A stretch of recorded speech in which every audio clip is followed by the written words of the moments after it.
warahmatullahi wabarakatuh. Waalaikumsalam. Ila hadratin nabiyyina sayyidina Muhammadin sallallahu alaihi wasallam wa ala alihi wa sahbihi wa dzurriyyatihi wa jami'al muslimin wal muslimat wal mu'minin wal mu'minat sayyidillahul Fatihah. A'udzu billahi minasy syaithanir rajim. Bismillahirrahmanirrahim. Alhamdulillahi rabbil alamin. إياك نعبد وإياك نستعين صراط المستقيم صراط الذين أنعمت عليهم غير المغضوب عليهم ولا الضالين. بسم الله الرحمن الرحيم. بسم الله الحمد لله والصلاة والسلام على رسول الله سيدنا محمد بن عبد الله لصاحب رحمة الله صلاة وسلاما دائمين بدوام ملك الله وعلى آله وأصحابه ومن والاه ولا حول ولا قوة إلا بالله. أما بعد فيا أيها الحاضرون والمستمعون رحمكم الله. فقد قال الله تعالى في القرآن الكريم وهو أصدق القائلين. أعوذ بالله من الشيطان الرجيم. بسم الله الرحمن الرحيم. سبحانك لا علم لنا إلا ما علمتنا إنك أنت العليم الحكيم وتب علينا إنك أنت التواب الرحيم واهدنا ووفقنا إلى صراطك المستقيم. صدق الله العظيم وصدق الله رسول النبي الكريم ونحن ذلك من الشاهدين والشاكرين. Pertama-tama marilah kita bersama-sama kembali memanjatkan puja dan rasa puji kita kehadiran Allah Subhanahu wa taala dengan limpahan rahmat, taufik, daya serta hidayahnya. Pada di kesempatan di subuh hari ini kembali kita bersama-sama melaksanakan kegiatan kita yang mana masih berada di bulan suci Ramadan. Dan pula sekaligus kita mengisi waktu-waktu yang sangat berharga dari sisa-sisa umur kita yang ada, dengan harapan kepada Allah agar selalu kita diberikan hidayahnya, diberikan rahmatnya, dan juga diberikan kesehatan, sehat jasmani dan sehat rohani. Dan semoga Allah panjangkan umur kita, umur yang berkah, sehingga Ramadan yang akan datang kembali kita berada di bulan yang penuh rahmat maghfirah dari Allah Subhanahu wa taala. Salawat dan salam semoga tercurah dan terlimpah kehadiran junjungan kita Nabi besar Muhammad sallallahu alaihi wasallam, dan juga kepada keluarga-keluarga beliau, sahabat dan sahabat beliau, pengikut-pengikut beliau hingga yaumil qiyamah. Hadirin wal hadirat, keluarga kaum muslimin dan muslimat yang dimuliakan Allah, yang sebagaimana pada kesempatan yang sangat berharga ini, di mana kita mengangkat akan sebuah cerita sebagaimana diceritakan oleh seorang Abu Lais As-Samarkandi. Beliau bercerita dari ayah beliau, yang diantaranya bahwasanya kata seorang Yang dari Abu Las As-Samarkandi beliau menceritakan di antara para nabi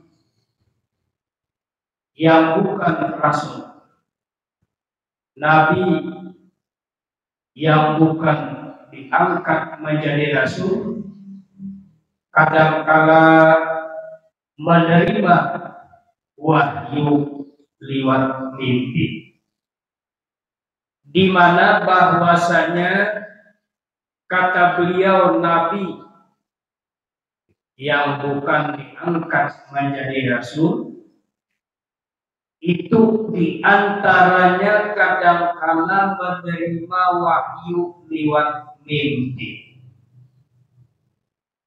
Yang diantaranya pertama, manakala bangun di pagi hari, apa yang engkau lihat, maka hendaklah makan. Apa yang kamu lihat perintah Allah, manakala engkau bangun di pagi hari, maka hendaklah makan. Dan kemudian yang kedua, perintah Allah, manakala engkau di pagi hari bertemu dengan sesuatu apapun, maka hendaklah terimalah. Dan wahyu yang selanjutnya, manakala engkau di pagi hari bertemu dengan sesuatu, maka hendaklah sembunyikan. Dan kemudian yang selanjutnya yang keempat, janganlah engkau memutuskan akan suatu harapan apapun. Dan yang kelima, hendaklah engkau lari dari segala sesuatu yang engkau dapati. Manakala seorang nabi tersebut bangun di pagi hari melihat gunung warnanya hitam dan sangatlah besar, melihat gunung yang sangatlah besar dan warnanya hitam. Ada tahu hitam hiram. Dan kemudian Nabi sangatlah terkejut. Nabi Allah sangatlah terkejut karena perintah Allah, manakala engkau bangun di pagi hari dan hendaklah engkau makan. Manakala bangun di pagi hari melihat gunung yang sangat besar, warnanya hitam. Perintah untuk dimakan. Terkejutlah beliau. Gunung dimakan. Makanya seandainya bangun guring, melihat lapar, kurang lebih. Melihat wadah, kurang lebih. Ini perintah makan, dengan kenyataannya dihadapkan dalam satu gunung. Terkejutlah seorang Nabiullah tersebut. Tetapi beliau berkeyakinan segala sesuatu apapun yang diperintahkan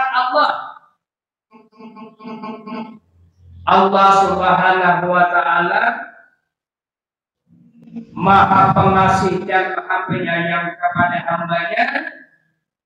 Tidak mungkin perintah segala sesuatu apapun yang berat tidak ada jalan keluarnya.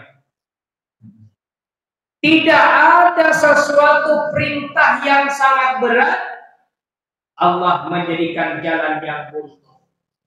Yakin perintah adalah mengandung makna dan hikmah. di mana berkeyakinan timbul di dalam hati, sudah perintah Allah jalankan, dekati gunung. Manakala didekatinya gunung, ingin dimakannya, rupanya manakala sudah semakin mendekat, gunung mengecil, artinya sudah gunung itu halus, sekadar sesuap nasi, dan diambilnya dan dimakan beliau dengan kenyataannya bahwasanya gunung yang besar mengecil dan dimakan merasa manis dan enak. Nah, inilah keyakinan segala sesuatu perintah Allah. Nah, jadi di dalam sebuah kesimpulan hikmah dari kisah tersebut, segala sesuatu perintah apapun yang Allah perintahkan, semuanya ada manfaat, semuanya ada hikmah terkandung dari perintah Allah tersebut. Satu contoh, di mana diperintahkan kita untuk melaksanakan sholat, kita diperintahkan untuk melaksanakan puasa, mengeluarkan zakat, melaksanakan haji. Kalau tidak iman yang berada di dalam hati kita, niscaya beratlah untuk melaksanakan perintah Allah. Tetapi dengan hati yang ringan, ridha dengan ketentuannya, menerima apa yang sudah ditetapkannya, dengan kenyataannya semuanya itu ada hikmah di balik perintah Allah Subhanahu wa taala. Makanya di dalam sabab itu sekali lagi ulun sampaikan, apapun yang diperintahkannya oleh Allah ada membawa hikmah dan keutamaan di balik perintah Allah Subhanahu wa taala tersebut. Tergantung kita menerima dan tidaknya perintah Allah, menerima dan tidaknya ketentuan-ketentuan Allah yang Allah berikan kepada kita. Kita diberikannya menjadi orang kaya, kita terima dan kita jalankan perintah Allah dan kita laksanakan amanah Allah. Kita diberikannya menjadi orang yang miskin, kita terima kemiskinan itu dengan tabah dan ridha hati, niscaya membawa kemanfaatan dan keutamaan. Nah, inilah yang pertama dari perintah tersebut. Kemudian yang kedua, bahwasanya di mana dari perintah tersebut seorang Nabiullah manakala di malam hari, seorang Nabiullah meminta kepada Allah, ya Allah, ya Rabbi, ya Tuhan, semuanya yang apa Engkau perintahkan kepadaku, aku kerjakan. Semuanya perintah yang Engkau perintahkan kepadaku, maka aku kerjakan. Dan kemudian ya Allah, berilah penjelasan dari semua kejadian-kejadian itu. Allah memberikan akan suatu jawaban yang mana bermula dari perintah Allah, melihat gunung yang sangat besar. Asalnya memang perkara itu sangatlah berat, tapi diterimanya dengan tabah lapang hati, niscaya berbuah manis dan manfaat. Nah, inilah dari hikmah kisah yang pertama. Kemudian dari kisah yang kedua, bahwasanya manakala engkau melihat akan segala sesuatu di pagi hari setelah engkau bangun, maka hendaklah sembunyikan. Hendaklah sembunyikan. Rupa-rupanya seorang Nabiullah tersebut di pagi hari bangun melihat emas. Melihat emas. Perintah sembunyikan. Perintah sembunyikan. Jika seandainya ada emas, perintah ambil. Penyaman sedikit. Ini perintah sembunyikan. Sudah. Beliau perintah jalankan. Emas yang dia dapati tersebut dikuburnya. Manakala dikubur atau ujar kami Anwar dipatah. Kemudian emas tersebut keluar lagi. Kemudian dipatah sidin pula. Dengan beberapa lama keluar lagi. Dipatah lagi. Sampai berulang 3 kali kejadian. Kemudian beliau tinggalkan. Dan kemudian hikmah dari perintah tersebut, Allah Subhanahu wa Ta'ala menjelaskan, ini adalah bahwasanya amal kebaikan.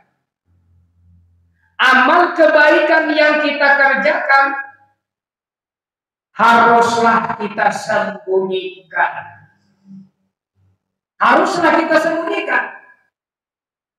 Sebagaimana contoh di dalam Al-Quran yang Allah jelaskan dengan kita, bagaimana dengan sebuah firman-Nya, la tubtilu shadaqatikum bil manni wal adha. Janganlah engkau gugurkan, batalkan sedekah kamu bil manni wal adha, dengan menyebut pemberian dan menyakiti orang yang diberi. Jadi barang kita tersebut, harta kita tersebut, manakala sudah kita berikan, hendaklah kita sembunyikan rapat-rapat, jangan kembali dibicarakan. Dan yang kedua, janganlah kita kembali menyebut pemberian dan menyakiti orang yang diberi. Kadang-kala Pak, orang yang diberi ini biar sakit hati, sakit perasaan. Satu contoh ya, umpama Allah bailang lawan sampeyan, nih baju tukaran sampeyan, tapi atau sarung tukaran sampeyan, sampai ke tempat sampeyan perjalanan, alihjah baiknya pangkam baju nang aku beriakan lawan ikan toh. Jadi orang-orang pada tahu nih baju berian sini, kadang-kala sakit perasaan. Dan kemudian satu contoh lagi, labai. Kalau biar labai, bahari yang paling kita kenal labai Madura. Wah, ini Madura sugih-sugih dia sudah. Labai Madura, bila labai orang Madura, jadi digaleri labai Madura. Nah, di mana minta-minta datang ke rumah kita, assalamualaikum, untuk halus biar kata-kata. Jadi biar halus biar kata-kata,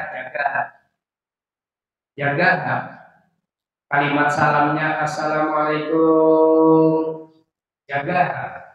Bila ada pacang bahutang atau minta-minta, jangan aja tahu. Jarang atau itu, assalamualaikum. Bujung pada dihutangi urang. Ada dihutangi urang. Jadi bilang ngetok pintu, Assalamualaikum. Hati-hati hatian. Bilang ada bacaan hutang atau minta-minta. Kemudian ujar sidin, tunggu sekemarlah aku memberi balas lawan sampeyan. Manakala ditunggu dia rupa-rupanya membawa baras sagantang cukup baras. Jadi labah itu kan membuka akan kadut menggiti-gitir kasukaan melihat baras sagantang cukup. Sagantang itu berapa harganya dia? Sagantang itu 5 liter kali harga siam madu. Ini siam madu ini terserah madu tua, madu anu pada tahu yang pasti madu. Harganya wah ini dia melunjak 16 kan? Ya 16. Karena kamu hilang dia berapa? Hilang 17. 16. Berapa duit? Makanya si Din menggitir-gitir membukakan kadut kesukaan. Manakala si Din membukakan kadut, dituang baras di dalam gantang tersebut dengan kenyataan berbunyi sing baras. Dengan kenyataan baras itu dibuat ke dalam gantang, tapi buritnya burit gantang dibuat berapa? Paling kan segantang 2 gantang, buritnya yang di atas dibuat sedikitannya. Nah itu sakit dan perasaan. Oleh dalam sebab itu, janganlah kita menyakiti akan suatu perasaan orang lain. Jangan sekali-kali kita menyakiti akan perasaan orang lain. Gimana? Kembali kita contoh. Kita angkat seorang wali Allah Subhanahu wa Ta'ala dengan menjaga perasaan terhadap orang lain agar jangan sampai sakit hati orang menjadi wali Allah yang digelar dengan asyik. Asyik itu situri. Kenapa beliau tapi digelar sebagai orang yang tuli? Padahal beliau itu bukan orang tuli, tapi digelar dalam orang tuli. Contoh apa diantaranya? Sebagaimana cerita beliau berdagang di pasar, beliau berjual barang di pasar. Kemudian rupa-rupanya ditawar oleh seorang perempuan barang sidin tadi. Tuan, barang sampian ini berapa harganya? Barang sampian ini berapa harganya? Sidin, apa teh? Kadang-kadang. Kenapa? Tapi sidin berpura-pura tidak mendengar.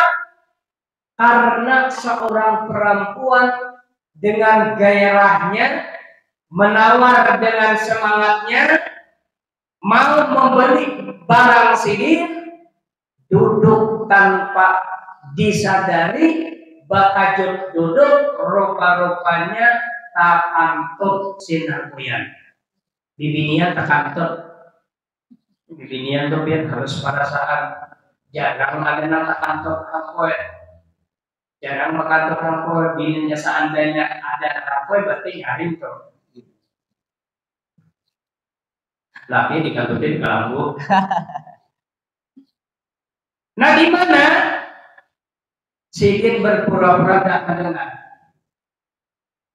Ujar sidin dari hati seorang perempuan, mungkin orang ini tuli. Diulangi sidin, Tuan, barang sampian ini berapa harganya? Ujar sidin, nah apa? Nah, ya sidin saya tuli jual. Dasar tuli jual. Diulangi kali yang ketiga. Tuan, kan dihakui itu orang tulis kayak subuh tuh biar kayak subuh aku hakui ini oh ulang pinter sapakat kada kaum tuh bagarakan kau sebelum udah sapakat kayak gitu biar itu menyuruh orang semakin rapat ribut lawan selingkuh. Nah, nyaman menarik.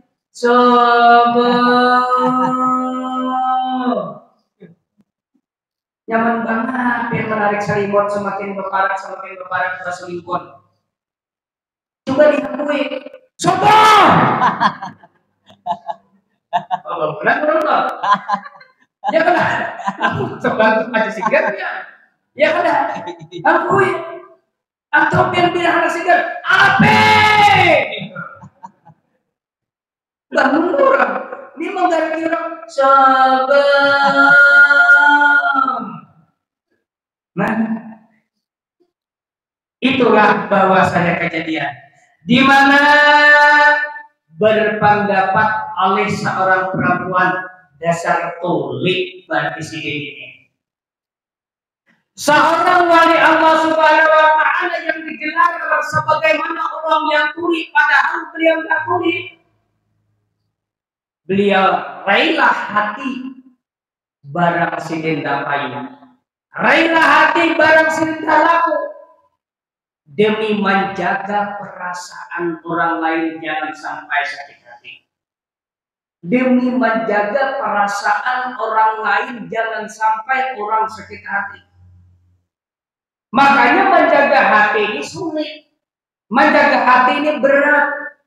Kita selaku umat manusia, janganlah kita sekali-kali berurusan dengan manusia. Manakala kita menutup mata kita yang terakhir, menghembuskan napas kita yang terakhir, kita masih berurusan dengan manusia. Ini adalah merupakan salah satu perkara yang sangat berat. Perkara salah satu yang sangat berat. Makanya biar poin dalam sahabat itu sekali belum sampaikan kembali di mana hampir 99% komentator atau dari pihak keluarga memintakan ampun manakala sudah mayat terbatang di hadapan kita.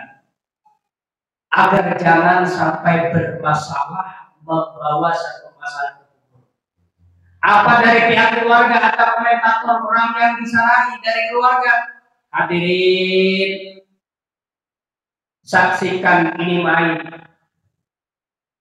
Hadirin, kami dari pihak keluarga memintakan ampun dan maaf atas ini main.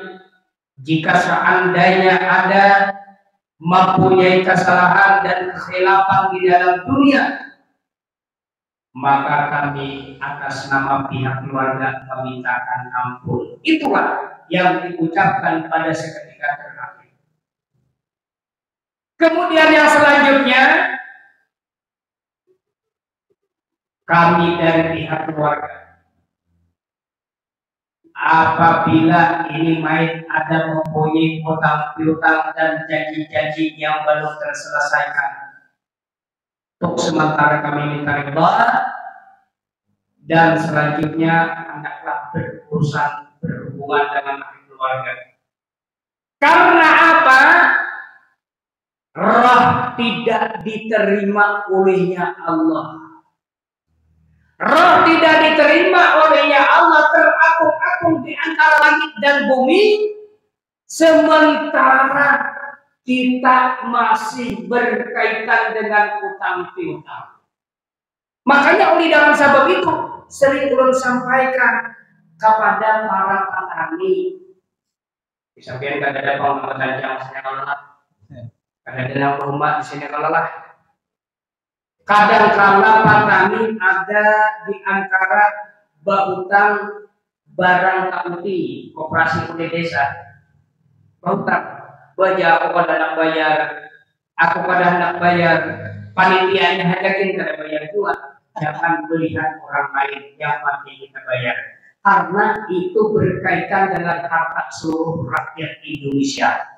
Coba kita bayangkan, terapung-apung di antara langit dan bumi, sementara kita masih ada punya utang.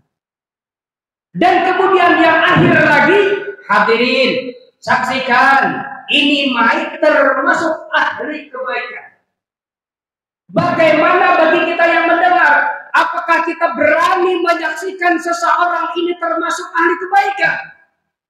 Jangan sekali-kali kita berani menyaksikan seseorang ini yang baru pasti orang ini termasuk baik. Kalau kita mendengar doa seperti itu, bagaimana kalau kita mendengar kalimat seperti itu? Kita saksikan, lebih baik kita memilih doa. Lebih baik kita memilih doa. Hadirin, saksikan, ini mic termasuk ahli kebaikan. Cukup kita, amin. Mudah-mudahan sih termasuk ahli kebaikan. Semalam hanya bersahur ayam. Semalam hanya bersahur ayam, meninggal dunia dan terkejut. Kita berani menyaksikan, baik, dituntut oleh Allah akan saksi kita kasih. Lebih baik kita memilih doa. Nah, hadirin wal hadirat, keluarga kaum muslimin dan muslimat yang dimuliakan Allah. Nah, di mana ini adalah yang diantaranya seorang wali Allah Ta'ala dengan menjaga hati perasaan orang lain, rela barangnya tidak keluar. Jika ada tuan guru ceramah hampir 2 jam, orangnya ribuan, keluar karena kawat, orangnya banyak. Bahkan tuh hendak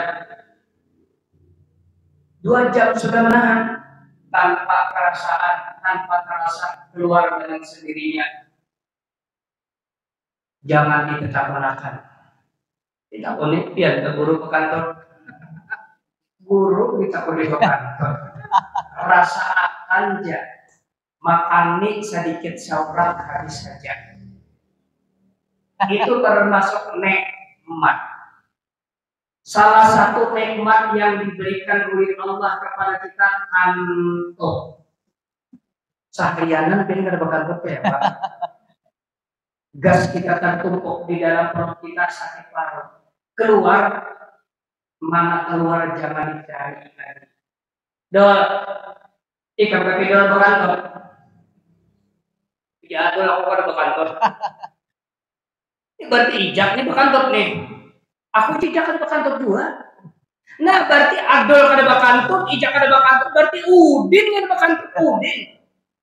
Ujar Udin, aku nang demi lillahi ta'ala kada bakantut, lillahi ta'ala kada bakantut. Padahal dasar bebenaran Udin itu ay bakantut. Udin bakantut sampai tak sumpah-sumpah sidin menjaga kemaluan.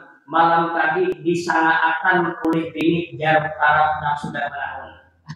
Jarumnya aja sudah berbau di kamar mulutnya. Nah, bersumpah sidin termasuk pembatal pahala puasa bersumpah yang palsu. Nah, jadi nikmat tersebut manakala sudah keluar jangan dicari lagi, dicari-cari lagi. Gulingan mencari gulingan sudah keluar, makan mie sedikit seorang habis saja. Hadirin dan hadirat keluarga muslimin dan sunat yang dimuliakan Allah. Dan jadi kira-kira dahulu cukup sampai di sini yang bisa dan dapat untuk sampaikan. Mudah-mudahan ada berkah dan ada manfaatnya dan mudah-mudahan dapat kita mengamalkannya. Wassalamualaikum warahmatullahi wabarakatuh. Al-Fatihah.